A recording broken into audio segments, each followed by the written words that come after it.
Dis maandagoggend, die 6de Oktober en is sommer baie lekker om ieder en elk vanoggend te groet in die mooi naam van ons Here Jesus Christus. Liewe kinders, jong mense, mamas, papas, oupas, oumas, wat 'n voorreg om dan ook hierdie reeks rondom innerlike genesing met mekaar verder te deel. En hierdie hele week gaan ons fokus op iets waarmee almal van ons iewers in ons lewe al gesukkel het of dalk nog steeds sukkel, en dit is nie noodwendig gekoppel aan ouderdom nie. En dit is die genesing van jou eie selfbeeld.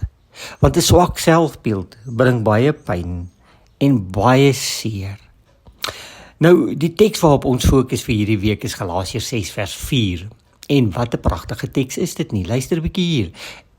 Laat elkeen sy eie doen en late ondersoek. As dit goed is, kan hy daarop trots wees, sonder om dit met ander te vergelyk. Galasiërs 6 vers 4, hoor net daar, jy moet jou doen en late ondersoek, en as dit goed is, kan jy daarop trots wees.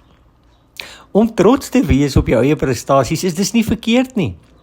Inteendeel, as mens hierdie teks lees, dan klink dit asof die Here dit wil hê, dat jy kan trots wees op dit wat jy bereik en doen, en dit as 'n motivering gebruik om nog beter te wees, nê? Ons verstaan selfondersoek egter altyd in 'n negatiewe sin. Jy doen selfondersoek om jou foute en jou sondes te ontdek. Maar die Here wil ook hê dat ons selfondersoek moet doen om die goeie en die mooie in ons te ontdek. Hy wil ook hê dat ons trots moet wees op die dinge wat ons bereik het, solank ons dit nie net met ander die heeltyd vergelyk nie. Want God gee vir jou gawes wat eie is aan jou. Ons mag nie op ander neersien en hoogmoedig word nie, of ander mense verneder en met hulle spot nie.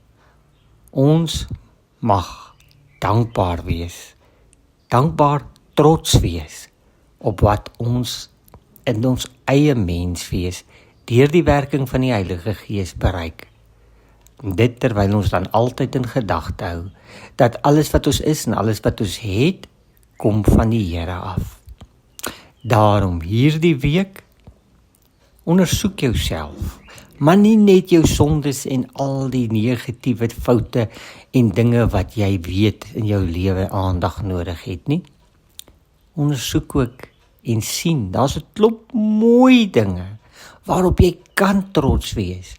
En die Here wil hê dat jy ook dit sal raak sien sonder om dit te vergelyk met ander, maar laat jy ook sal weet, die Here glimlag op jou en saam met jou as jy ook emosionele oorwinnings in jou lewe behaal deur reg en goed en mooi te doen.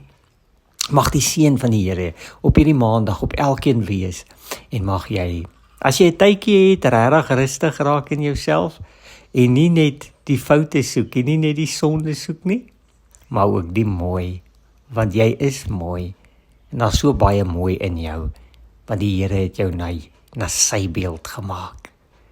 Amen.